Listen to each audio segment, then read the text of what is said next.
Hey, yo, it's me, Pops Van Marmalade, and you're watching the Comics-Related Madness Network. Huh? So come get some. CromCon.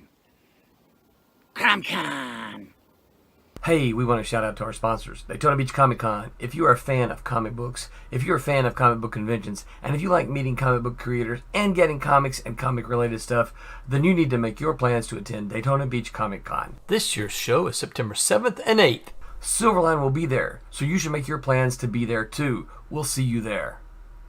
If you like comics and find yourself in the Orlando, Florida area, doesn't everyone come to Orlando at some point in time to see the House of Mouse? But when you're here, you need to make it a point to visit Coliseum of Comics, especially the one on East Colonial Drive.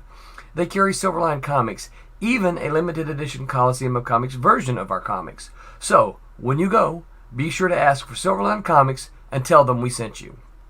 OCD stands for Orlando Collector Deviants. OCD, Steve and Trish, they're a family of geeks who promote geek things, particularly those around the Orlando, Florida area. They're big supporters of Silverline, and we think you should be supporters of theirs too. Go give them some love. If you are an independent comic book maker and you need to get your independent comics made, you need to look no further than Kablam Digital Printing. They print our books, and they do a bang-up job. They're not only trusted by Silverline, but many, many independent comic book makers. Head on over to kablam.com and see for yourself just how easy it is to have your comic printed by them. And tell them Silverline sent you. Hi, this is Tim TK, host of That Silverline Show on Tuesday. Join us at 11 p.m. Eastern, 8 p.m. Pacific every Tuesday night as we discuss pop culture and the joys of making comics. Hi, I'm Barb Kilber, co-host of Silverline's Wednesday Wham. Join us each Wednesday night as we discuss comics, literature, movies, and anything else that may catch our attention. I'm Roland Mann, and I host Silverline's Silver Sunday. Join me every Sunday at 8 p.m. Eastern as we make mine Silverline.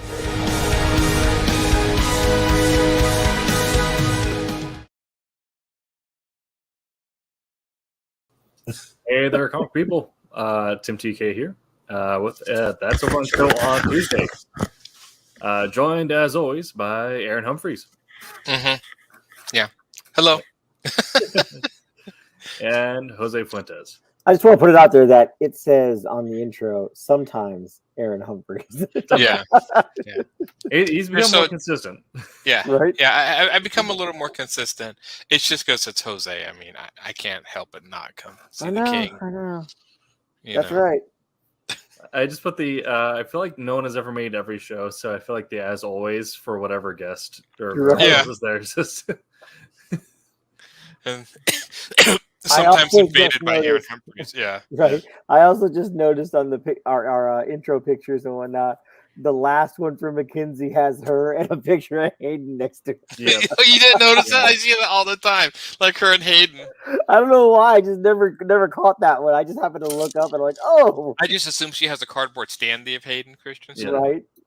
Yeah, we're the show that's 95% inside jokes. Right. Yeah. So, I mean, she's not stalking him, technically. Not legally, at least, yeah. Legally, yeah. Not by the legal definition, yeah. Yeah, not yet. But apparently she likes him or something. I don't know. Yeah. All right. Well, we are talking about comic book tie-ins today. So, I guess basic definition, that's whenever a one form of media, be it a game, movie, show, or whatever, uses a comic book either as promotion or as a continuation of the story or expanded story in some way, just something to tie in more elements of the story. So we'll get into the different ways that looks like. Two of the most recent examples that really kind of popped off and were actually pretty well reviewed were Fortnite and Cyberpunk 2077. I actually read this. Dark Horse did Cyberpunk, didn't they? It did, and it's actually pretty good. Yeah. Oh. Uh-oh. We have a boss man. The captain. Uh-oh. Yes. That's why we all need to salute. Sir, you're here. Attention, superior officer on deck. Right. Is that what we should say? What's The going Grand on, Commander. fellas? Hey, and we're also joined by Roland Mann, Chief Cat Wrangler here at Silverline. He is.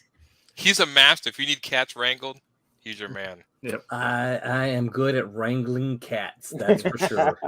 Yes. People keep losing their cats in the neighborhood. He's that good. They just disappear. It's true. Yeah, and my mother and father collect them. Yeah. Oh man. Yeah. But lest you think they put them inside, they do not. They have a gaggle of outside cats. That's just like a herd of cats roaming Right. My around mother-in-law outside the house. is allergic to cats, so she doesn't let them in. But there's one cat that comes around the neighborhood at her house, and my Hey, daughter Tommy. has named that cat Grapes. Grapes, Yeah, nice. That's I don't know funny. why. No, my dad likes to keep them to catch the mice and the rats and the snakes and all that Oh, other nice. kind of stuff. So Naturally, yeah. yeah, because they live out in the middle of nowhere. Oh yeah, Yeah. well then that works. So Yeah. and the funny thing is when someone gets a cat, what's it, Tom? Yeah. What's up, Tommy? Come hang out, Tommy. Come hang out a few minutes, man. Tommy, you can join as well. Yeah. When someone gets a cat that they don't want, they will take it to my parents' house and drop it off. People used to my grandmother. It was dogs and cats. In fact, I think her dog Cleo was dropped like on a rainy night, literally a rainy night in a basket. Like somebody knocked on the door and opened it up, and there was Cleo, the dog, and she took it in. She just, like probably like your parents, they just know that if the cat needs a home, they just They And just they'll drop take it off. Yeah. yeah. Yeah. Now, fortunately, they don't get any dogs dropped off, but cats. Yeah, my folks have had up to 11 cats at one point in time. Wow. Yeah, and they're all outside, right? So none of them come inside, but they hang out in the barn, and my dad's got a great big shed. He's got a barn, so yeah, That's kind of cool. yeah, they just hang out and catch my dad feeds them, of course, right? But he's like, I don't feed them. He goes, I don't feed them too much. Why is that, Dad? Cause if I feed them too much, they won't catch any mice. That's right. That's true. But they obviously stay because they get fed at all. Yep. That's why they're staying. So, and then he feels bad. And he says, he goes, yeah, I don't like them. I don't want these cats, right? But then he feels bad if like a coyote gets one. They have coyotes out there, and he's like, yeah, I feel kind of bad because the coyote. And he got the one that I liked. Right. Put a little sign up. I don't like this cat. Get this one. Right. Yeah. Coyote, eat this one. Eat this one, like little pictures of it. It's funny. Before we came on, we were talking about the old comic Atari Force. Mm-hmm. Oh yeah, Do you dude. remember that? Yeah. Hey, cool story, right? So in 2000 and oh crap, when did my daughter move out there? Let's see, 13, 14, 15, maybe 2015, I think, maybe 16. I can't remember exactly when. My daughter moved to California, and so we moved her out there. And DC had just fairly recently completed their move to Burbank. And so I wanted to go see the offices, and I still had a whole bunch of friends up there. So I hollered at my buddies and said, hey, I want the tour, right? So I got a tour. I got to see the DC archives, right? I mean, I'm talking about the thing behind this big, thick door that, like, if an earthquake happens, the little box that's the archive just falls in place. It falls in place, yeah. And all these old comics stay there. From within the archives, though, he dug into he goes, hey, when we moved, we found these old books. And I got a copy of an Atari Force, but it was an ash can version. Yeah, that's what I had. It wasn't an ash can. It was the one I had looked like a weekly Reader's Digest. Like, do you remember the old like smaller books that you would pick up? Yeah. It was in that format. It was the first one I'd ever seen like that. As far as like a comic, I'd never seen a miniature comic book, and I don't even remember where I got it. I think I must have bought it somewhere, but I remember I think I had a few things, but I remember it had Atari Force in it. Well, I mean, I remember Atari Force, but I didn't remember that one, and they gave me a copy. So Nice. That's Nice of them. It was very cool. Yeah. So I didn't know there were two versions of Atari Force. The original version was very much like the Atari logo on their outfit. The video game. All matching uniforms. And then there was the Atari Force where it took like the main dude from that original, and then they gave him other characters like Dart and whatever that big purple dude is. Yeah, there were two The, versions of it. the DC's version of the 1980s Rocket. Yeah. I'll have to dig my copy out from It's somewhere. funny. I remember when you brought up the media. I remember like most big movies that came out when I was growing up had a comic book tie-in. Like the old Michael Keaton one had like a premiere format comic tie-in. I'm actually trying to think of where that kind of stopped for that Batman. Go ahead. I don't know if it like stopped as it shifted, because we, definitely wasn't a thing like used by like art house films, but genre storytelling as we know it now was kind of the mainstream in the 80s. Like everyone saw Terminator and Demolition Man.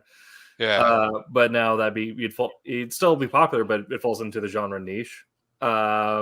But stuff that falls into that hard genre niche is still doing it.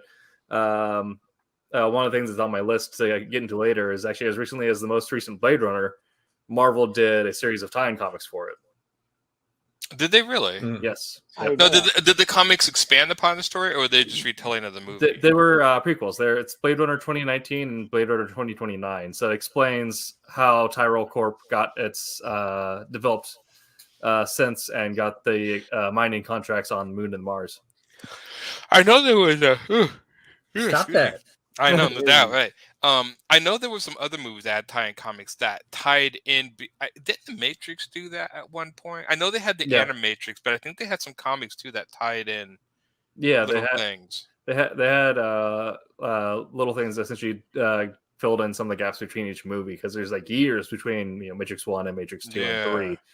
And so they had a few, I can't remember who put them out, but essentially they had some comics that explained the goings-ons of Zion and what the agents were doing during that downtime.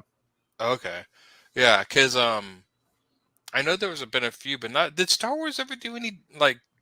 I'm trying to think. They've done tie-in comics before. Oh, yeah. But I'm trying to think recently, have they done any that have filled in gaps between the movies? I don't know. In fact, the first Star Wars comics was an adaptation of the first film. Yeah. Howard Chaykin was the artist for the. I want to say it was 6 issues.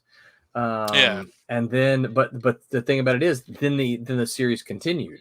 Yeah. Right. So, which clearly wasn't the movie, right? Yeah. Right. And the Star Wars comics canon, it was probably one of my favorite things from the old Legacy material.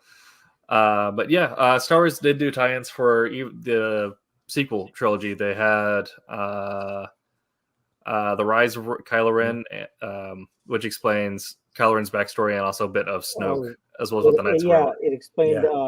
Was it a bit of Snoke, what he is and whatnot, and then it talked about how Kylo Ren became Kylo Ren because Knights of Ren were named after Ren, who was like the lead dude of the Knights. Yeah, and that Ren design was one of my favorite things I've seen in a while. If you dudes want to geek out on Star Wars sometimes, we should get John Jackson Miller back and have him come talk with you guys. Because I wasn't able to make the Wednesday one, but I heard is he a writer of Star Wars novels? Is that what he does? He's a writer of Star Wars novels and of Star Wars comics. Oh, I don't know. Okay, I don't know that. Yeah, I saw him and I saw some Star Wars stuff, but I unfortunately was not familiar with who he was. Yeah. He's one of the big Star Wars writers. Been writing that stuff for years. If I may, Tim. Yes. Don't forget to subscribe to this channel. We are running a I don't know if it's not really a competition or it's like a sweepstakes giveaway. Yeah, giveaway. There you go, giveaway. Because we are trying to get our YouTube channel subscriber number up. We're trying to get the YouTube subscriber number to 500. I'm fixing to go check. I'm not sure what it is right now. We got 243, so we have a ways to go. But just think they're giving me away as a prize, so that's worth it right there, right? That's right, something. That's for sure. That's something, right? He folds laundry. He folds laundry. I'll sit and take up your space. I'll eat your food. Yeah, I mean, it's a win-win for everyone. So if you don't already subscribe to our channel, it doesn't cost you anything, and you don't have to watch anything. Just go subscribe. And what that means is that you whenever you're on your browser and we go live, you'll get the little notification up there that says we're live. You don't get spammed with emails or anything like that. So go subscribe to our channel and help us get those numbers up. But you're gonna want to watch anyway because we give amazing content and This is true. Ramble on magically. Yeah, three weekly shows plus the occasional Comics Food show and additional stuff. That's right. Yep. And apparently, people who don't subscribe with Jose makes people disappear. Now, I'm not saying how. I mean, I'm not saying I make them disappear, but it does coincide with each other. I know. It's like the whole Batman thing. You don't see me and Batman in the same room. Right. Not saying he's Batman, but you know. But draw your own conclusions, right? That's right. Yeah. So I do have to also say that, guys, I had the opportunity to meet Jose in the flesh this past weekend. Yes. So nice. Yeah. We weren't arrested. That's right. Yeah. We had a fun time at the Infinity Toy and Comic Show in Kissimmee. Thank you so much, Louis, for inviting us there and taking good care of us. So it's a fun little show in Kissimmee. So it was awesome. Yep. I have a convention coming up at Rose City Comic Con September 9th. It's usually September 20th, but this year it's 2 weeks ahead because in fact I would have missed that weekend completely. But yeah, apparently it's coming up here soon. Yeah. I'm missing that. I'm missing this year's Rose City to go to Daytona Beach Comic Convention. So if you subscribe to YouTube, you could possibly see us if you get one of those free tickets that we're giving away. That's right. Right? That's right. And then you can see Tim get beat up. What? What? Wait, what? Wait, what? Where did that come from? I mean, Well, isn't that how it's gonna work? I was prepared, and then you can see Tim, blah, blah, blah, but then it's like, then you see Tim get beat up. Wait, what? Is there something happening that I was talking about doing like a fighting or whatnot? Oh, Fight Club, yes. Oh, yeah, okay, yeah. When they're talking about Kurtis and Brent and Dean. Table? Yes, yeah. I'm not sure that's happening this year. Yeah. Kurtis can't make it, but Gene and I can get like a Fight Club going in the back room or something. Right. Yeah. Bring your little kimonos, right? Whatever those things are called. Well, I do PJs. I do, right? I think so, but yeah, I do kickboxing, so it's just short shorts and gloves. That's our go-to. Oh, I'm not sure we want you to wear short shorts though. Yeah. Show off them powerful thighs. I can see Tim standing out in front of the tables, just wrangling people in, like physically. Bar Comics, what? Stop it! Pow, Bar Comics. Pow, Bar Comics. Exactly. I know. Yes. All of a sudden, security comes in. It's gonna be great. Yeah. Great Dean. time. Dean We found and, a bunch of unconscious people covered in Silverline Comics. We don't know what happened. But you're right though. Dean and Brent both are martial artists. Yeah, Dean is too. Yes. Yeah. And Kurtis, I heard, does some sort of Dean. stupid thing. Yes. Yeah, Yeah. I know. I said Dean. Well, Yeah. Yeah. Well, Kurtis is the master. I said Yes. Kurtis Yes. is a ninja, dude. He's Like, you say the that, teacher. Yes. He'll punch you through the monitor. Yeah. He will. It's like, man, Kurtis. I'm just waiting for somebody to say Kurtis and just like watch Kurtis like rise up slowly behind Jose or something. I know, right? You spoke of me. Shit. Sorry, my bad. You need to get You need to get a background now, so that Yes. Boop, Kurtis pops up there. Yeah. Oh man. Put that on the list, Tim. Can do. It's actually digital backgrounds are fairly easy in this. So Yes, they are. yeah. All right. Well, speaking of martial arts, perhaps a tie-in comic that is really out of left field, but that we also have. Well, one of us has personal experience with. Well, one has someone who is associated with the creators as a reader. But back in the day, Malibu Comics did a non-canon Mortal Kombat tie-in. Yep. Yeah. Do you remember that at all? Have you read it? Barely. I remember Baraka and Molina had some Brock related to Storyline is fun. Brock has, I think I got lost on, but I can't remember much beyond that. Yeah. Yeah. Malibu did those for a while. So interesting story behind that. So first there was a Street Fighter, right? Mhm. And Malibu did a Street Fighter, and then I don't remember the exact story. Now I never worked with any. I never worked as an editor on any of the licensed properties. Sure. But I remember something happened where the Street Fighter people got pissed, and we had to halt production. If I'm not mistaken, I want to say, did Dean draw a Street Fighter thing? I can't remember. Dean might have drawn a cover for Street Fighter. I'll put Dean's comic vine. Yeah. But so anyway, so that was first, right? But then the Street Fighter people got, but I don't know, and I don't remember why. I remember, it's what when you're in the office, you hear these things, and you're like, oh, and you get the story, and then it goes in one ear and out the other. You're like, okay, I've learned the information. I don't need it anymore, right? But then and then we did Mortal Kombat, and we did a pretty long run of Mortal Kombat and one shots and all kinds of stuff. Yeah. Mortal Kombat was, I know, I don't know if there's any new Mortal Kombat. I remember the Mortal Kombat Malibu comics. I think I got some of them here and there. But I do remember old Street Fighter comics. I wonder if that was you. Because I know eventually Udon took over Street Fighter, and they've been doing that for, 10 years, maybe more. And but Udon's more of an art house than a comic company, as far as I know. So. Right. No, this is Don Hillsman. Jeff Whiting, covered by Don Hillsman. I may be thinking wrong here. Don Hillsman and Jeff Whiting. No, I know Dean. Oh, wait a minute. Dean, this got it. No, that also says Don Hillsman. That really looks like a Dean cover, though. Now you create the conspiracy theory that Don Hillsman is actually Dean Sachary's alternate identity. That is not the case. That is not the case. Don Hillsman, he is his own person. We're just saying you never see Dean But and I was seeing Don in the same room. And Don Yeah, so maybe the reason I'm thinking of this is because there's a Street Fighter that has Ferret in it. And Dean drew Ferret. Yeah. Yes. Yeah. Okay. That makes sense. How long did Dean draw Ferret for? He drew all of them.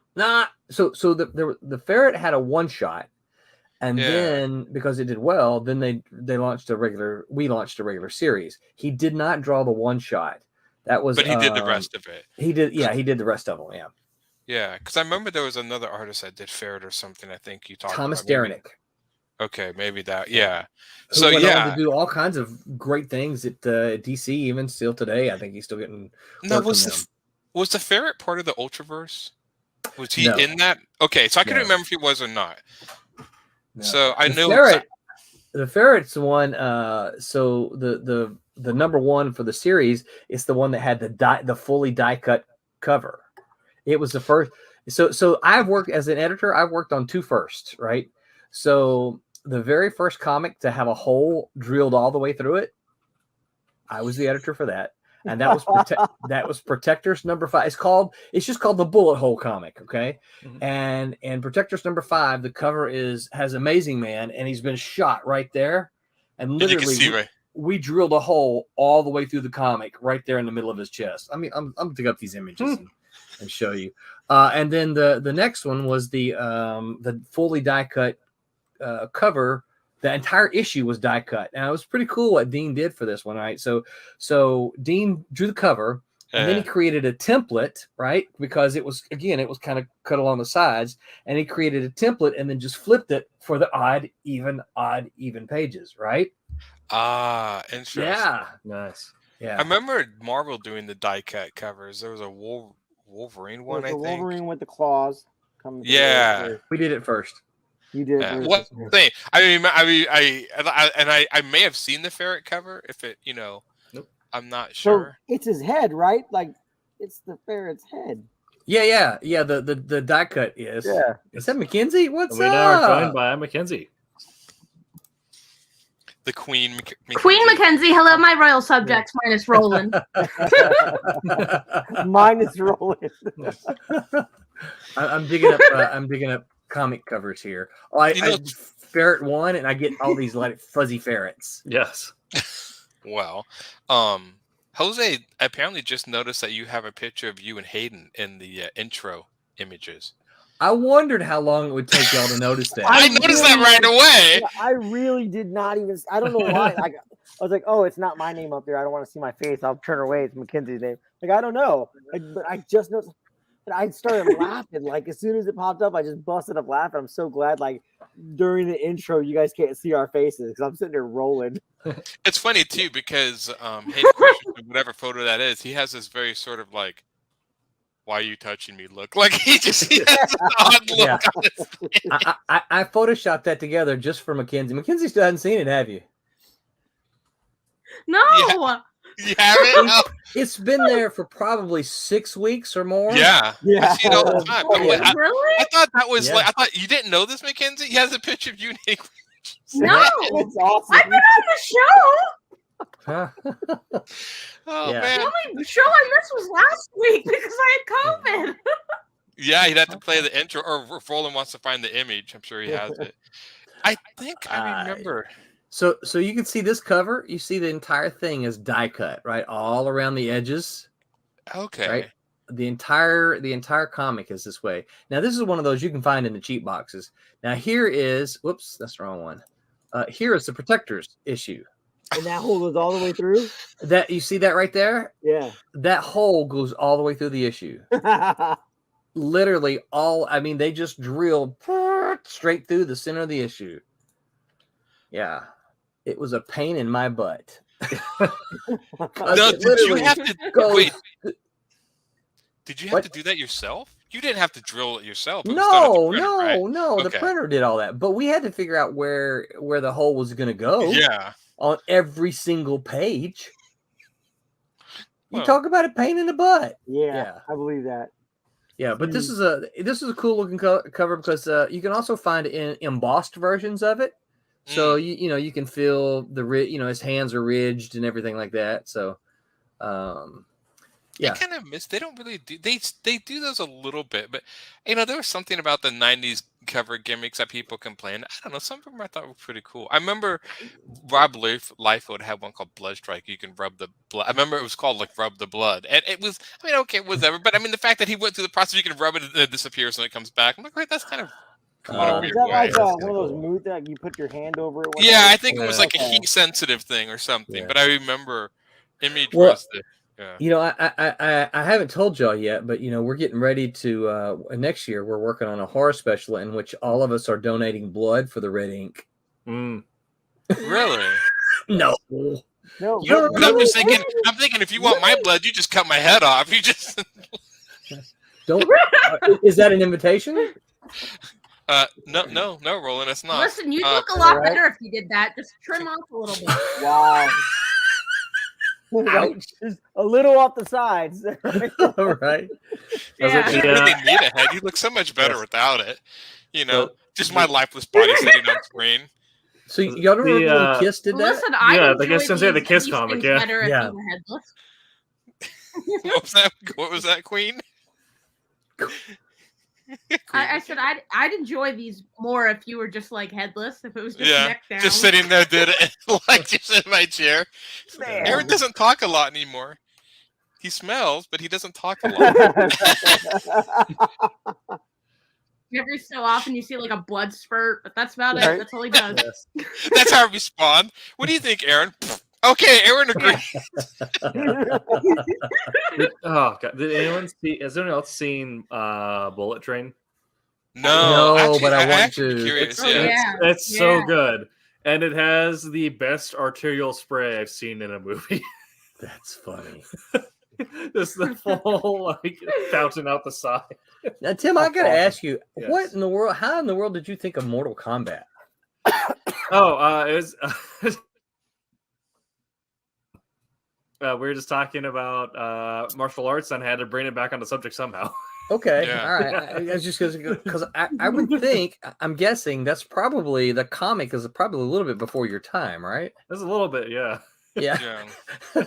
So I guess I'm just kind of curious how in the world you knew Mortal Kombat as a comic. You seen them in the cheap boxes? Yes. I've seen them around, but then also just you end up either inheriting stuff from your parents, or you just end up like finding random stuff just gets added to your collection. And then you're like, why is this in my pile? Gotcha. Yeah. Gotcha. So did I send you one? Maybe. No, I don't think you did. Probably not. No. Yeah. Dude, you can find those. You can find those in the cheap boxes. Oh yeah, for sure. A lot of those, even those like the ferret. You can still find a lot of. I found like an entire run. And I keep telling myself one of these days I'm going to buy them and then just bring them to Dean and hey Dean, will you sign all these? Right. But yeah, a lot of that stuff you can still find in the cheap boxes. So. Yeah, we have a couple bookstores over here that also get comics and graphic novels in, but they also have their traditional like magazines and zines. So their cheap boxes are like a catch-all. So some like going through them, I ended up finding like a copy of like the old like Pine County skateboarder zine, like the Steel Devil out in like Carolina. That's funny. There's a comic shop I hear that sells the magazines. I think, like you said, like the magazines, and they have like a bunch of the Conan magazines and heavy metal. And they have cool. a few of those old Marvel graphic novels. Like there's a one about a barbarian lady written by Chris Claremont. In the cheap boxes? Well, it was $10. They were like in these. Kind of, but I mean, still $10. I mean, that's pretty good for considering how old that. But I mean, the artwork is. I think it was Beaumont. He was a painter. He would paint comics. Anyway, I'd have to look it up. I never heard of it before, and I was like, "Oh, this looks really cool," and so I grabbed it. That and I Starstruck. just got this from my local shop. Nice. Oh, cool. Yeah. Those are all nice and hand painted.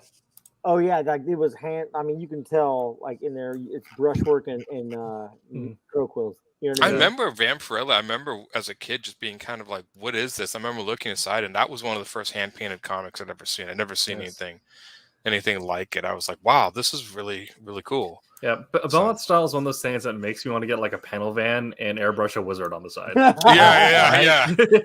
I assume you were already in that. That was in your works already. It's something I'm already working towards. But every time I see a Belmont comic, I'm like, man, I should like really make some progress on that. A panel van. Kidnapper van. That's the thing. Is like if it's unadorned, you stay away from those vans. If there's a wizard on the side, the person probably has like free Led Zeppelin CDs for you. Well, no, I was gonna say you could have like free candy. First one's free, kid. Right. Yeah. I can't say that to my kids. They'll think it's real. Like I told you not to go after the free candy van. Like, what are you doing? Like, but it says free candy. It says free candy. What do you want me to do? I saw a meme of like it was a van and it had like free candy, but it was like on duct tape on the side, and on the bottom it says, "I don't know what the problem is. This looks legit." I mean, So. I saw someone posted something. It was a similar meme, but the side of the van said "free Snap-on tools" instead, and it's just a bunch of like 30-year-old dudes trying to climb in. Yeah. Oh my god. That's funny. All right. So anyway, we're talking about comics as tie-ins. So there's been a bunch of examples of these. Very popular like back in the 90s when everyone was throwing money at comics, but even now there's still things that happen, like we mentioned in our title. Fortnite and Cyberpunk did them. Blade Runner did one. Probably one of the most successful was Boom's tie-in for Firefly, because they're promoting Serenity, and then it ended up turning into its own like 2-year or 12-year run. A little longer. I thought that was Dark Horse, or was it Boom? Did Boom? It was published by Dark Horse, and Boom took it over in 2018. Okay, yeah, okay. I remember being through Dark Horse. Okay, yeah. And also with the Vampire Slayer got continued in comics once the show was canceled. So kind of. I think it was a season 8, wasn't it? Yeah, and they kept going seasons in the comic. I remember that. Yeah. Did they have more than the one season? I believe they went did because the comic.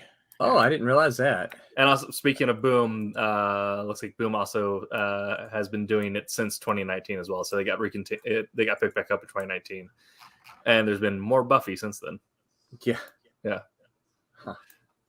So, and then of course you also have tie-ins talking about the Blood comic with Kiss, where it's not necessarily a continuation or an expansion of story. It's there as a promotional material. My favorite tie-in being Combo Man. The Marvel character who, when he ate a combo, became a combination of every Marvel superhero. Oh, I think I heard of this guy. I have never heard of this. And it is the most. Yeah. Let me grab this. It's the most absurd. It's not even like its powers. It's like, no, it's specific anatomy of these characters because. Let me see if I can find the specific body parts that he inherits when he eats a combo. It's the Hulk. What kind of combo? Like a McDonald's combo? No, like the combo the snack. Combos. Yeah, like the snacks you get at the gas stations. Yeah, that's what I thought. Like, I don't know what that didn't is. they do something? Yeah, with when you said combo, I remember some guy eating like food. Yeah. Yeah. So Combos, the gas station snack, reached out to Marvel in the 90s, like, hey, we want to like just essentially do a one shot as an ad, and Marvel, of course, like, yes, but we're making it as ridiculous as possible. So when this kid Rick Wilder ate a Combos snack, he gained the superpower of every major Marvel character and their anatomy. He gained Hulk's forehead, Cyclops' eyes, Iron Man's jaw, Magneto's shoulders, Punisher's upper chest, Captain America's lower chest, Sabretooth's abs and biceps, Carnage's elbows, Daredevil's forearms, Spider-Man's hands, Sentry's thighs. Yeah, I remember he was just Kid Butcher's knees, Silver Surfer's calves, and Gambit's feet. That's nuts. That was greatness at its best. I've never even heard of the combo. Yeah. It's not good, but it's a staple of every road trip I've been on. The staple of every gamer ever. Yeah. And the funny thing is that What do you mean they're not good? I mean, it's just like deep fried pretzel with like pepperoni paste. The pizza cracker one is I'm on the road a lot, and they're like my go-to. I say they're a staple. They're a staple. I will absolutely, every time I'm driving more than like 30 miles, I will pick up like 10 bags of combos. But I still acknowledge that it's not great. It's not right. Well, it's kind of like the Twinkies, right? Twinkies really aren't good. Yeah, they're not good. It's the thing you do. Yeah, it's just you eat one. I you know what? I've never heard of a combo. I'm gonna have to look for one. I lied to myself because I eat them so much. Maybe that's why. Yes. Lying to yourself, indeed. Yes. Yeah. Oh, these are fantastic. I'm gonna keep eating. Yes. I just remember the guy had to draw combo, man. It definitely. Yeah, no, that should be. That's the next Silverline like talent competition. Hey kids, want to draw Silverline? Draw a combo. Listen, you know, when in the 90s was this? Do you remember? Late 90s or early 90s? I was still in high school. 1996. So okay, Marvel declared bankruptcy in 96. So Marvel was probably looking for any possible way to make money. Makes sense. Yeah. So I believe that would have been my guess. Yes, probably. Combo reached out to them like, hey, we'll pay for an ad, and they're like, yes, we have an artist who is on something or has given up on life. Either way, they're willing to do whatever they want. Or they're just weird like me, because I would absolutely, I would drop anything to work on the Combo Man storyline. I'm sitting here thinking the exact same thing. If they reached out to Silverline and said, "Hey, you guys, we want you to do a comic book. Is there money involved?" Yeah, we'll do it. Yeah, perfect. Is there combos involved? Yeah, the combos involved. We'll pay our artists extra. Can we get a free lifetime supply for Tim? Yes. Yeah, Tim. They actually listen. Then you're affiliated with Pennsylvania Dinosaurs, and you hook up my crew because I'm telling you, I go through those combos. They actually, I looked up Combo Man in Google. Somebody made a custom Combo Man action figure. Oh my god! Oh, I don't know if I can show it here, but just like a Combo Man, it was down there. I'm like, oh, okay. Yeah, I remember that. So if you kickstart Wolf Hunter issue 2, yeah. You'll be directly financing my Combo Man action figure. That's right.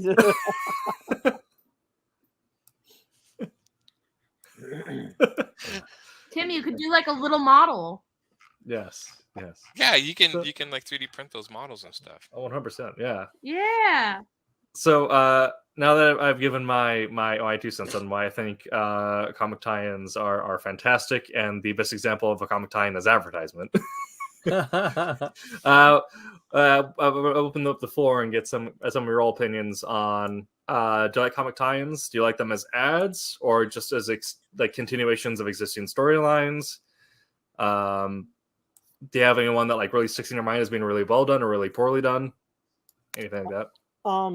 To get away from Tim sitting there dreaming about combos, I know that DC did. Was it DC? I think no, I think it was DC had a thing with Snickers, so they would put an advertisement in a page of sequential art advertisement in the comic books, where like Wonder Woman was, or it was like Doomsday running around like breaking stuff and whatnot, and then they shove a Snickers into his mouth, and all of a sudden you realize it was Wonder Woman. Yes. Like you get real cranky when you're hungry. It's basically like the principle. Yeah, like those ads. I'm a man. Oh my gosh. Oh my gosh. Yeah, I've seen him before. I've seen comic. That is nuts. That's really when comics peak. Comics peaked. The fact is, they couldn't even think of a new character. They just had to go, okay, we're cutting everybody at here. Smashing them together. It was the combination. Oh my That god. is so disturbing. Tim, you're ruining comics for the rest of us. Yeah. They didn't even try to merge them. Like, there is sheer lines across this man. Exactly, yeah. No, like I explained, like he has the upper chest of Punisher and the lower chest of Captain America, and then he has someone else's abs. So that means he just has Captain America's nipples.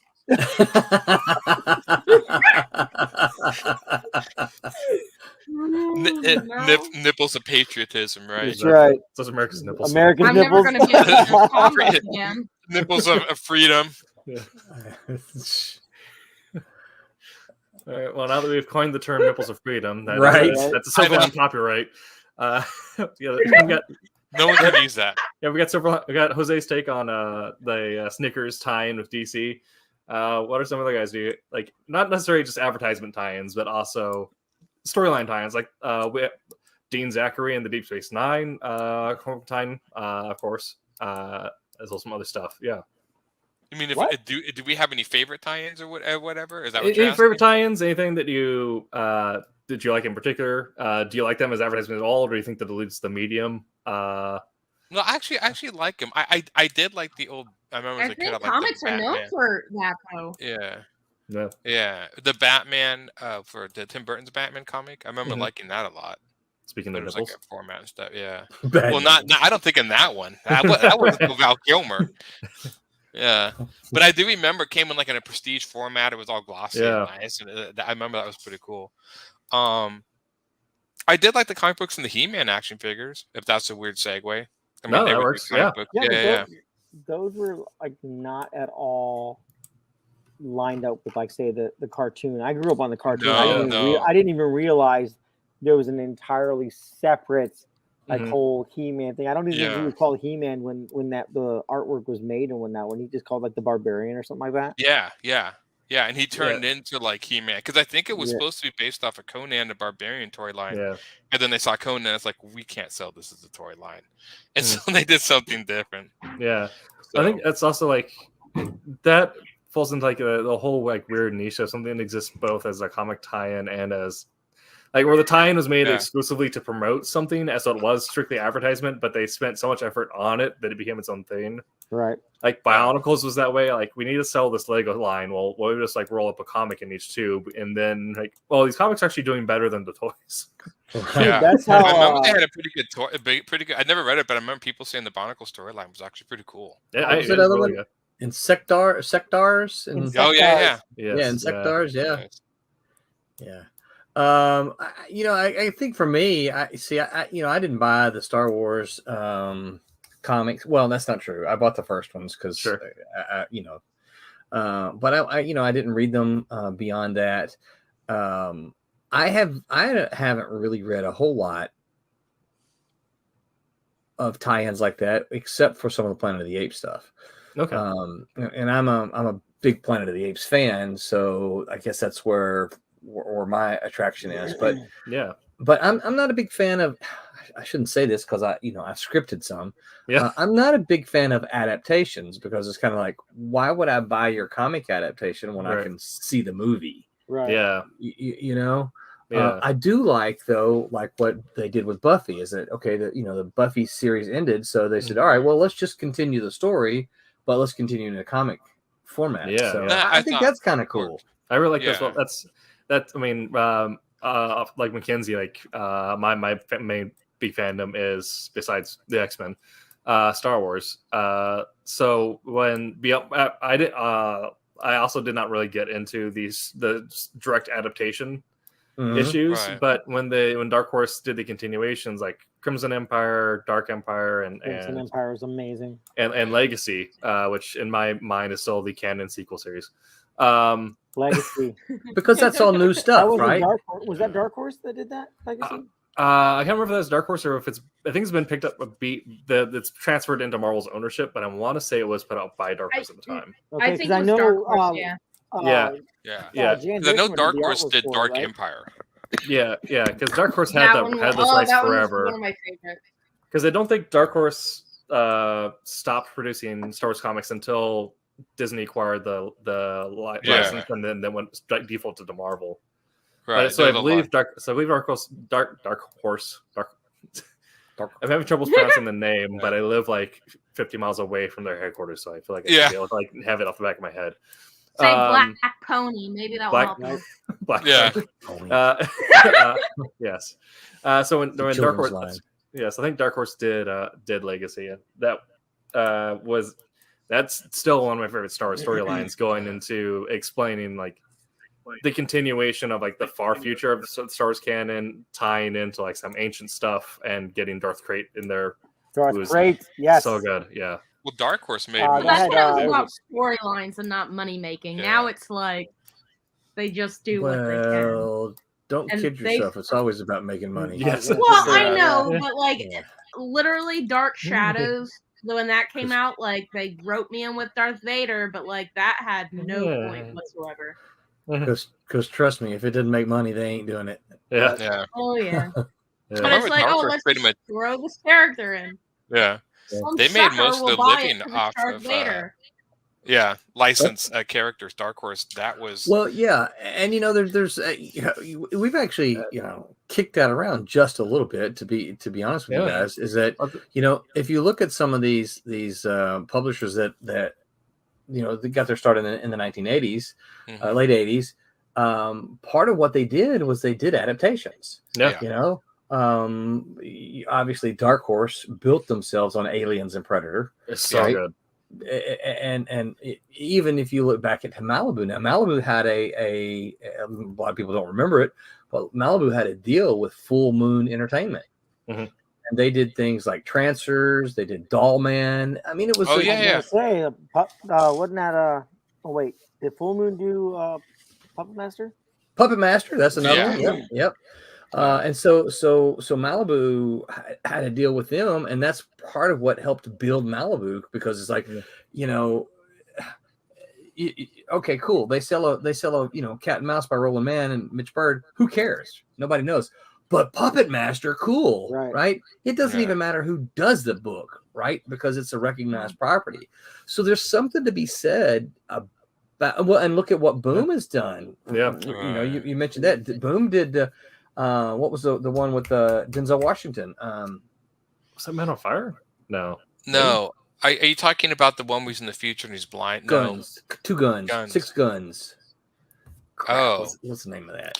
Well, they also and they've been doing interesting stuff. Like they've been doing like Berserker, which is an original property tied to a celebrity, Keanu Reeves. Yes. Yeah. So there's also which that's also a different take. Keanu Reeves has writing chops.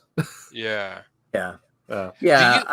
I mean, to me, I look at that. That's clearly Denzel. I got Denzel up here. Oh, I remember that movie, 2 Guns. Yeah, that was a Boom. That was a Boom thing. That's clearly let's make this comic book because we're going to put Keanu Reeves in the lead role. Yes. Yeah. I mean, it's written for him. Yeah. Yeah. And I definitely think everyone does something, produces something, one, to be heard and to make money off of it. Right.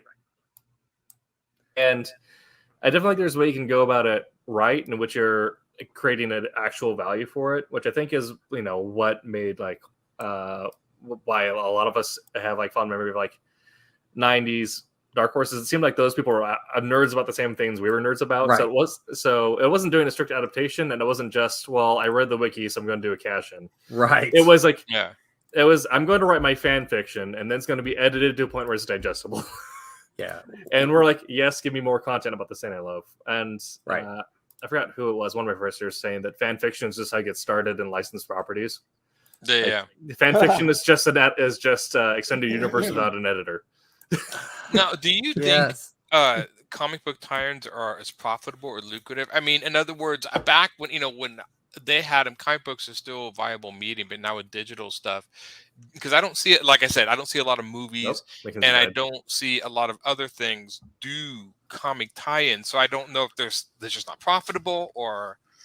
But then again, I don't see a lot of movies making video games off their movies like they used to too. Right. So I don't know. Maybe that's just not even a viable thing anymore. It still happens, but I just don't know if there's enough to warrant marketing money thrown at it. So if you care about the property, you're going to hunt down the stuff for it. But they're not going to invest in the marketing for it. It's like, being a Blade Runner fan, I'll pick up the Blade Runner comics, but I can't imagine that they mass promote that, because not everyone is interested in seeing the prologue, the prequel to Blade Runner. Yeah. Well, I always. Blade Runner's a bit of a cult classic anyway, right? It's not like a blockbuster like Star Wars, Well, I was always amazed that, and I've heard some people talk about this with Marvel, they found it doesn't translate. The Marvel fans of the movies, the general goes, don't translate in the comics. But then again, I never saw Marvel make a specific MCU comic universe. Right. Because a lot of times they'll come find I've heard people talk about this, we saw the Avengers movie, and they go find the Avengers comic, and then it's completely different characters, and well, what is this? Well, I don't want this. And if they just made a regular MCU Marvel comic that would tie into the Marvel universe, and they can read that, and then once they read that, then they go, I'll check out the other Avengers titles. Right. Get that comic to hook them, then they go to other places. But they never do. Yeah, I think and they also have a way to get around that too, because they already have the planetary naming convention, and they did give the MCU its own universe designation. I think it's 9,000,000 or whatever it is. Yeah, the MCU.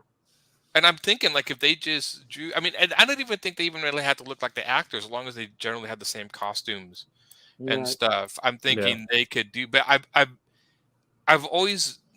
It's a weird thing, because it's a lot of them go well, if we make superhero movies, then they would come read the comics. It's well, yeah, but not if the comics look anything like the movies. I mean, you have to have something there to look a little bit like the movies to hook them. And that is a chief complaint by a lot of retailers. Yeah. It's hey, you brought some new people in because of this movie, but when they went to look for, the comic, they're wait a minute, this doesn't look like the movie I just saw, Right. Yeah. That's because that story was 5-10 years ago. Right. That's the thing, is maybe if they did an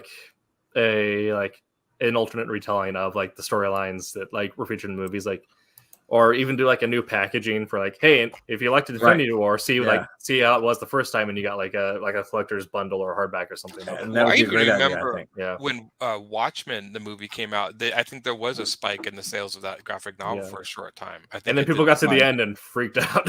Yeah, because it ended different. I mean, the thing was, the movie did look like the comic for all intents and purposes, and I think that they could recognize it. Yeah, I think there's one. Oh, go ahead. I think there was definitely an executive decision at the Marvel editing office with at least some of the way characters were drawn. Because I don't know if anyone was reading Iron Man before the movie started, but Iron Man at the time was big, kind of Dorito chest, had the stereotypical jaw, then goatee, sometimes a beard, and then after that, we're we're just going to draw him as Robert Downey Jr. now. Yeah. Right. Yeah. Yeah, I mean, the original Iron Man, he was kind of muscular in tone, and then they kind of drew him more like kind of like a skinnier dude, because that was kind of the interesting part of the movie was Robert Downey Jr. is kind of this unassuming guy, but once he's in the armor, then he's like, that's what made him tough. It was his brains that made him a hero. Right. Yeah. It's weird. I don't know. I've seen that done with other, comics, like Roland said, where a manga unfortunately does a really good job of this. Yeah. I mean, when you watch the anime, it looks just like the comic, and a lot of times they don't finish the anime, and so when they don't finish it, they it's like just picks up right off from the comic, so they go check out the comic.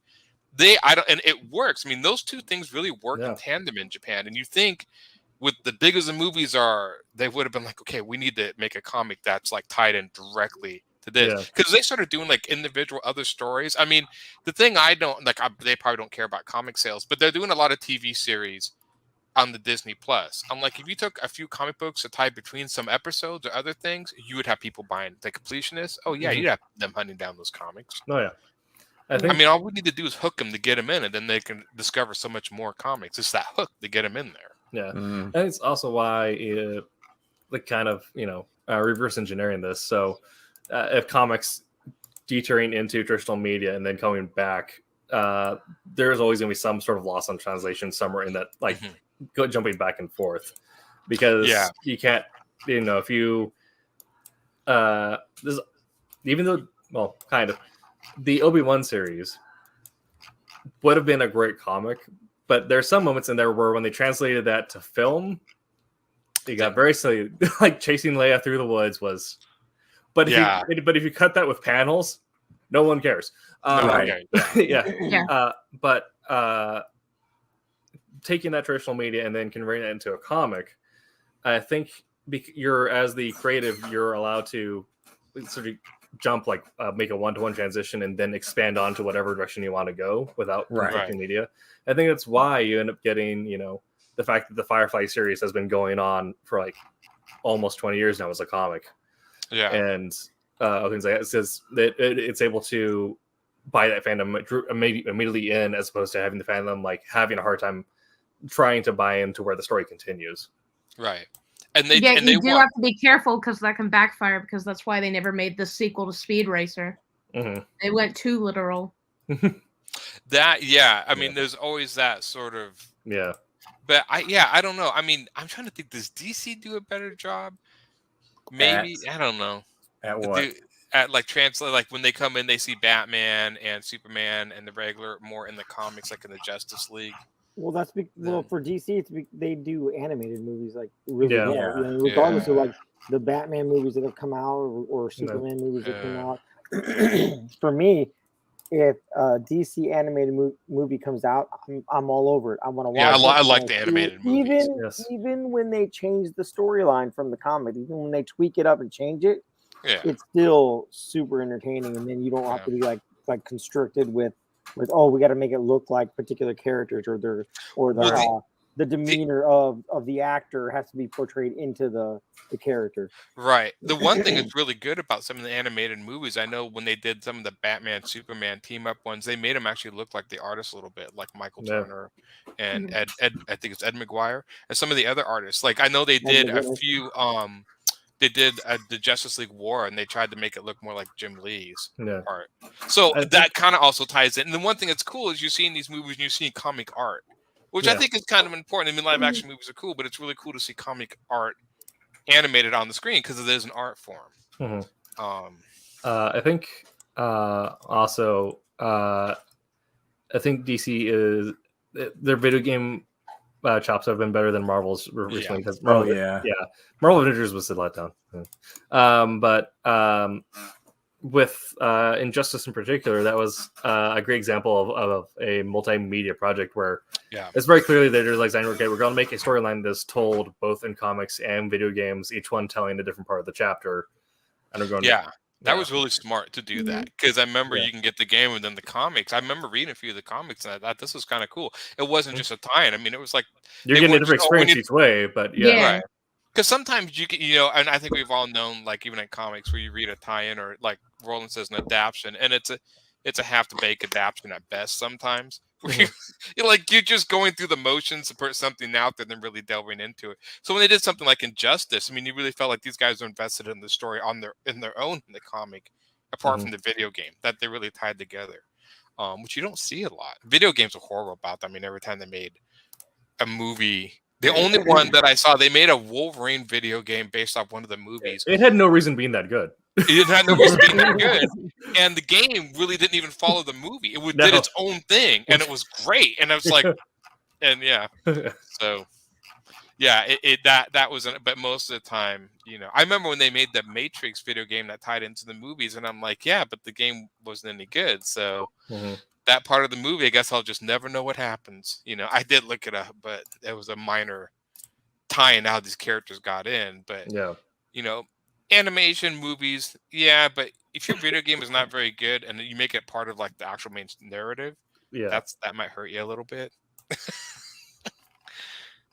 So, I think Jose's birds are freaking out. Are those your birds, Jose? Yeah. Wait, you have birds? So I have 3 cats, right? One of them doesn't have a tail.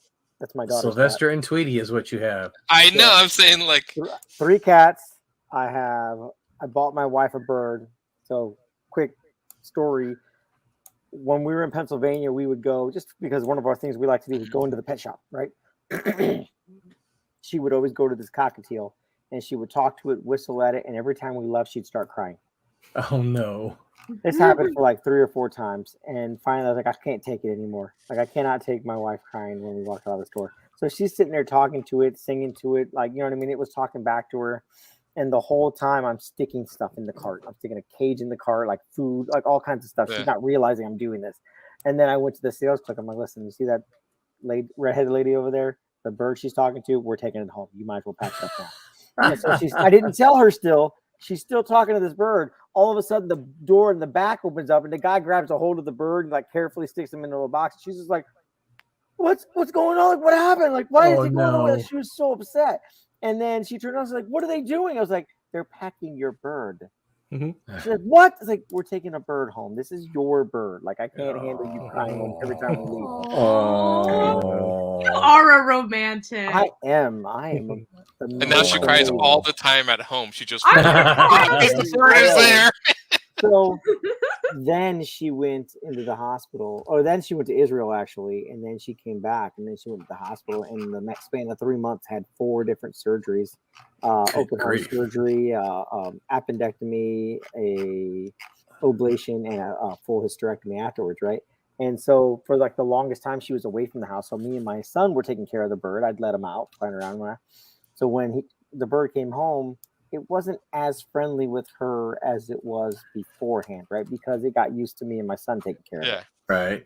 Then fast forward, we moved back home to Florida, and we got another bird because the lady couldn't take care of it. But it was, by the time we got it, was so far gone, she passed away. And my wife's like, "I'm not getting any more birds." And then my daughter, my 11-year-old, well, she's 13 now, but my 11-year-old was like, "Listen, my teacher has these 2 birds and she can't take care of them anymore. And I already told her that you'll take them, Mom." Oh, no. That's funny. She's like, "Okay." So we went and got them. And the lady was like, "Oh, they're never going to mate. Like, they don't mate. Like, they just don't do anything. Like, I don't think nothing will ever happen." They did. And now you got baby birds. Now I have 7 birds. Oh, holy crap. Wow. We've given away 2, I think, out of the 2 clutches that we've had.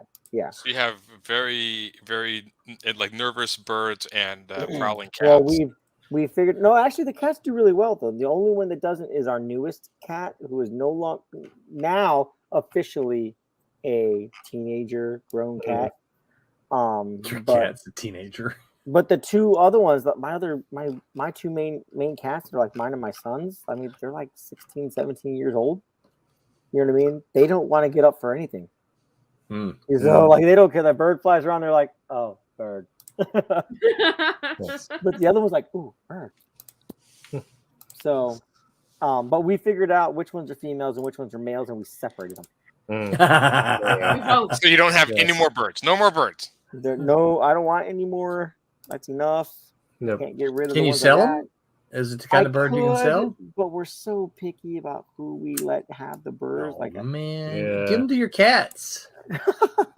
That's what I was thinking. Like each one would be cheaper that way. One of these days, I'm gonna move them out of the house or to my neighbor's house and just make wings that night.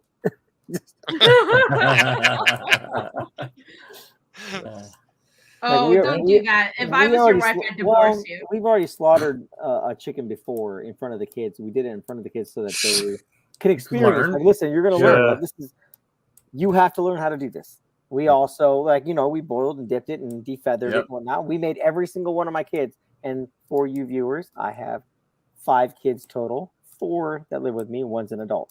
So all 4 kids had to come and pull feathers off chicken. And by the way, we named that one Dinner. That was his name. Dinner. So we did it, got it prepared, got it in the freezer because you have to let it sit for a little while, and then we ate dinner. Yep. But they had to experience that. They hadn't experienced that before, and that's great. Make sure that our kids. At least it's not as bad as the old Norse tradition of giving the kid a pet boar, and then when they turn of age, okay, you have to slaughter your pet boar now. No, they knew from the start. Look, it's gonna get. We should give him a new name. No, his name is Dinner. Yeah, his name is Dinner. You're not gonna name him. You're not this bird is going to be eaten. No touch. We're gonna keep it in our lanai for a minute, and then the next day we took care of it. This is not gonna happen. Just no, but you're gonna kill it. I was I know it's gonna be delicious. Yep. Right. That's why at my high school, I had country, we had ag, and they brought in these chickens, and they're oh, Mackenzie's the best with animals, have her take care of them. There were 100 chickens, but it was a tradition at the end of the year to kill them all and have a chicken barbecue for the school Mackenzie's or the class. Nope, not me. I was nope, I'm not doing it because they're why? You're the best with them, and I was every single one will be coming home with me. There will now be barbecue. Barbecue is canceled. Yeah. In the movie Chicken Run, that's happening. Yeah. Before my wife went to a midwifery school, she told me before. I remember a lot of stuff, little details my wife tells me because that's just the guy I am.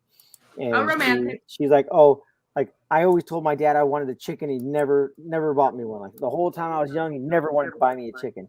And one year for Valentine's Day, he picked out 6 baby chicks. So that she can raise up and the problem was we named them and we named them all old fashioned names like Willetta and Bertha and things like that.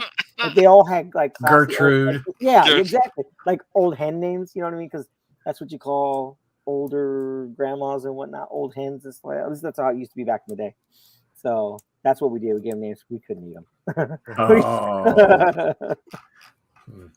That's funny. So sorry. That's funny. I would love to raise some chickens and have them for eggs and chicken. Yeah. My wife wants a cow, and I'm we live in the city, in town. It's not a big town, but we're in town. Did she want a milk cow or just a cow? Yeah, she wants a milk cow. Here's the problem with that. The problem with the milk cow. So my grandfather was a dairy farmer, right? The problem with the milk cow is there's no breaks. You have to milk that cow every single day, twice a day. I was gonna say more twice a day at least. Yep. So I think it's a good job that you talked her out of the cow. Yes. I still haven't. Our circumstance has hindered us getting a cow. That's good. Maintain that circumstance. Right. Like I said, it's a cool idea, but I wouldn't. That's just I wouldn't want to do that every single doggone. I know. Yeah, one of those kids is getting a doubled allowance. I know. Heck yeah. All right. So now that we've learned that Jose's life is a tie-in of Dr. Dolittle. Right. Yeah. Do you have any closing thoughts on comic book tie-ins? Oh, I like how you did that. Nice. I have one. Sure. My favorite one. I know you guys were going all through this, but when I go antiquing, I'll get older comics when I see them, and usually they're in bags, so I don't see what they are. I'll just pay the $5-10 and take them away. And my favorite was I think it was in the 60s. there was this comic line, and I don't remember who made it. Because I literally went the other day and I bought like another thing, and it's just all of these. I didn't get any of the romance ones. Oh, the Conan. But did you say romance? Yeah, they were. So it's like a romance line, and it's. Oh no, you don't. No, he doesn't. It's wrong. He probably has it. He probably does. Gosh. No, that has a role, but like the ones that I got the last time, it's like promotion was, well, your boyfriend's reading his or your husband's reading his comics, you can read this, and then there's coupons for ingredients in the back of the book, and then on the back there's a recipe. And they like partnered with like Betty Crocker or something. That was like my favorite of all time. Put my ears back on. So, you mean like these, Mackenzie? Yes. Are there any comics you don't have? Of course, have he'd have them. Wow. Yeah, maybe, and then it was DC. That's what I was saying. Like, I was like so blown away because I have a couple, and then the most recent ones that I got, like they had like recipes on the back and coupons, and it was all about like when you're done with your comic and your man's still reading his. Can like, we get make him apply? Well, let's talk with Barbara about this one, but can we get coupons to Del Taco in the back of Silverline Comics? So the cool thing about these, right? So here's the cool thing for. Let me hit. I gotta delete that before. So here's the cool thing about comics like this. So these comics were done by famous comic artists. These are the same artists who 10 years later ended up drawing Spider-Man and Hulk and because in the 50s, right? This is what sold. Superheroes didn't sell in the 50s. Like, let's see if I can figure out the years of this one. That's why I said, like, a lot of mine were like late 50s, early 60s. In Roman numerals? Say again? Was the Indicia written in Roman characters? So this is actually 1973 here. Oh, wow. That's a later one. But I'm wondering if it's a reprint of something, actually. But I'm trying to, but see the cool thing about it is you have to pick out these artists, because a lot of them didn't have credits. Were they like short stories? Yeah, they're just all little short stories. Let's see here. Let's see if there's any credits in this one. Let's see, this one's 74 also. Wow, but they're just so funny. I can't get him out of my mind. It was supposed to be a glamour trip, but it became a bad trip. Yeah, and look, look that, I mean that look right there. That looks like Stan Lee right there. Right? Right. Yeah. You know. Yeah. But I know that OG typography in there. Buscema and Gene Colan, a lot of those guys drew comics. I'm trying to find credits, but I can't find any in here. But again, that's not an unusual thing for these romance comics, just because this was really kind of before all the comics. So all right, so this one's actually copyright 1968. Wow. Yeah. So this is a reprint then, right? Yeah, this is just a reprint. Yeah. And they did that a lot in these magazines because they would get a lot of mileage out of them. They would just print these things over and over. And Archie still does it today. If you go to their Walmart and buy Archie magazines, you're just buying reprint stuff. I got that one too. Yeah. What do you got? I picked up an Archie book. Oh yeah. Nice. Wow, cool. Yep. I don't know what this one was. So is this stuff you're looking for, Mackenzie? I know, right? Oh, I just like when I go antiquing, I like the older ones more. So I'll buy like if I see them, I'll buy them. But like usually I'll buy like a mystery bag. And for whatever reason, I always get those romance ones. I love the amount of like random stuff you find like in the we don't know what to do with this section of an antique store. Right. It's like one time I found the just hit and miss comics from like the X-Men Necrotia storyline and the Guild Wars discs. I'm like, what? Do you know the weirdest thing that happened? I bought a mystery bag the other day. Like, I was going for my mystery bag, and like as I picked it up, like someone had just threw like a bunch of 45 records underneath. Like, and I'm saying like 100 of them, like underneath the things. And I was like, "Are these for sale too?" And the girl's like, "Yeah, if they're here." So I just dug through those too. I was just like, "Man, this is a treasure trove." And this was at an antique place? Yeah. Where were you at, Mackenzie? I went to Lewisburg. Okay. It's called the Street of Shops. So like everybody just throws junk in corners. They call it drunk, but I call it treasures. You know. Right. There's this like pretty like big warehouse barn looking thing in Tannersville. Mm-hmm. And it's right right behind the old or right behind was it White Dragon Comics? Yeah. And you can go there, you can find all the classic like cups and whatnot with like the superhero figures and stuff like that and the cartoon figures. And they had several like chests that were already like open. It was just comics in there. Man, my wife did 2 laps while I was walking around. I lied, cheated because I was just plain scared. That's like quality stuff. Like, you know, the other one that got me laughing. I'll send these to you, Mackenzie. I love. That would be awesome. That's good. Mackenzie, I'll send these to you. All right. I'm telling you, I'll treasure them. Yeah.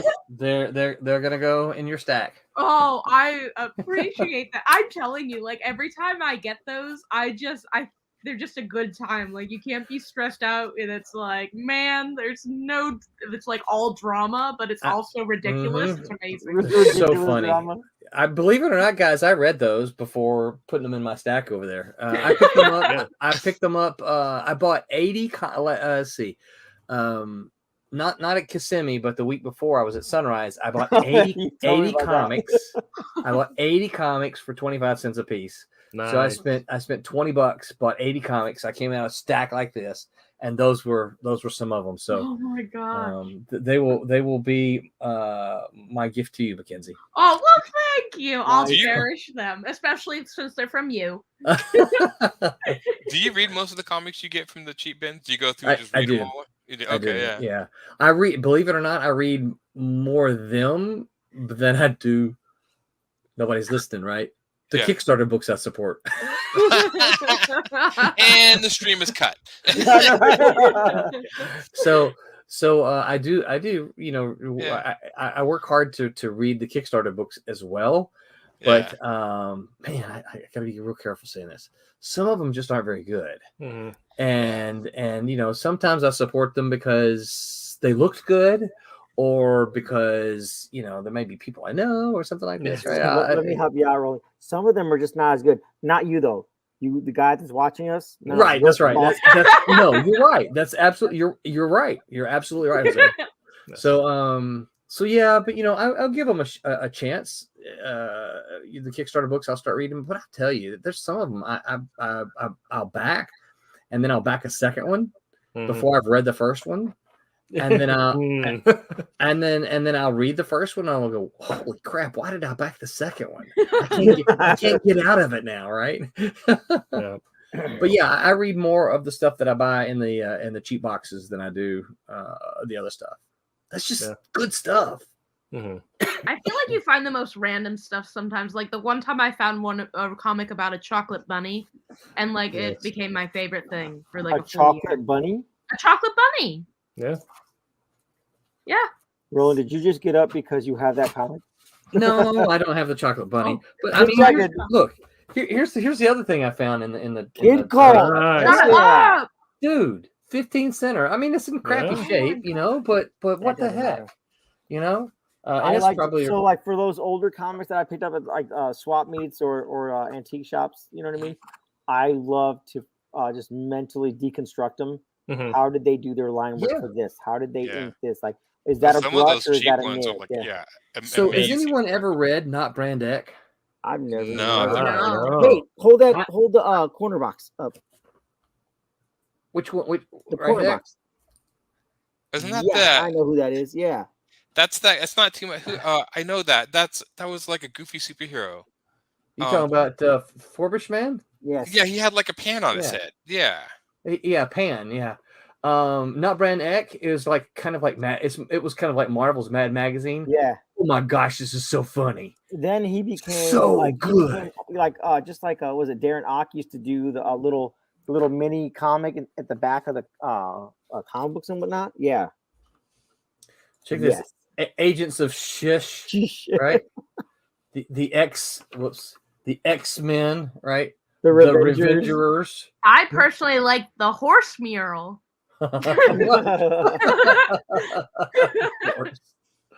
Yeah, but this is so funny, right? Good. So I had known what not Brand Eck was for a long time, but I never owned any. And I found these in the cheap boxes, and I'm like, okay, I have to buy these. Nice. And they're so funny. They're so good. They're doing stuff in here that they could not get away with today. Mm. Oh my gosh. Oh my gosh. Oh my gosh. I'm not going to read them just because we might get banned. But some of this stuff I'm reading, I'm like, oh my, that is so funny. You could not do this today. Now I'm curious to see what they are. Look at this Kang, though. Right? Check out this Kang. Blazing Saddles. Yes. Right? That's awesome. Look how silly Kang looks, right? I remember reading those. I've seen those comics in the store. I don't think I've read them, but I remember seeing stuff like that in the stores. Who did the art for that? This would be Marie Severin, I think. Let me double check to make sure. Let's see. No, John Verputten did that one. I'm pretty sure Gene Colan drew some.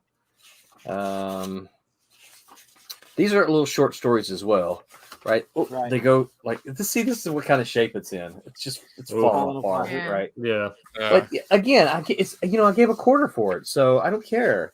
Well, yeah, I mean, it's not like you're gonna use it to sell or anything. You just I'm not slabbing this one.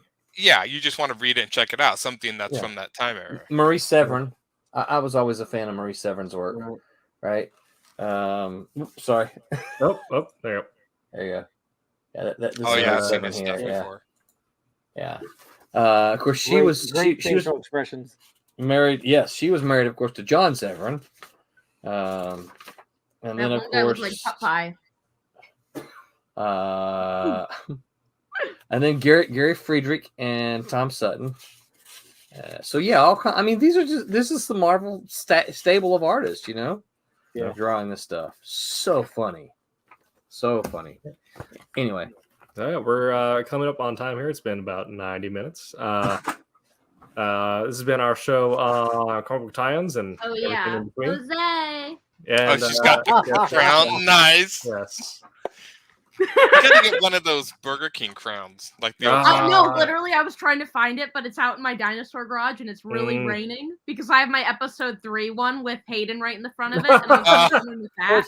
But I grabbed construction paper and made one quick. Listen, I actually considered I can't find a crown. I didn't think about grabbing one. What if I grab one of my daughter's tiaras?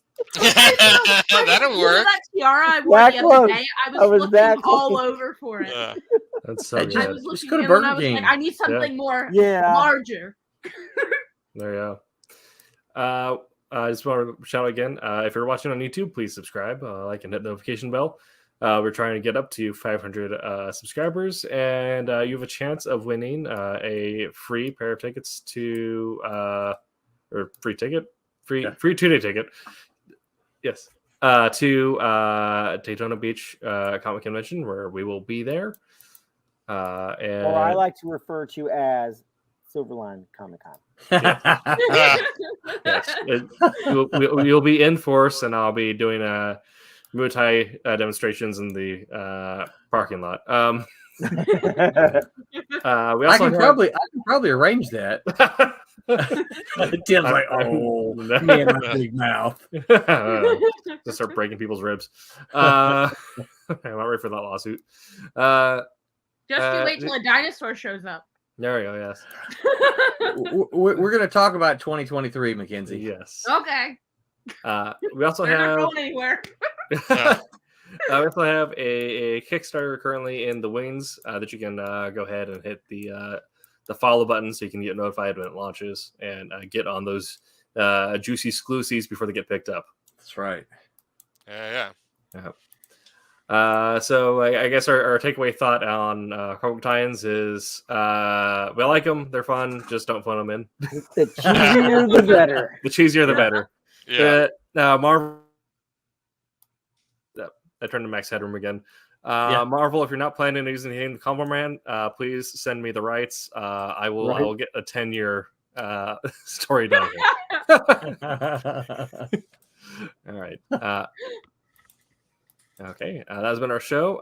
You can catch us at the socials below.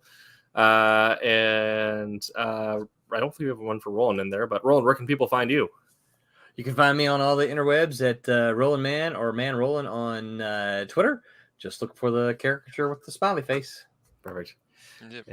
And like I said, our socials are below. But does anyone have anything new coming out? I'm going to Rose City Comic Con September 9th. I'll be there.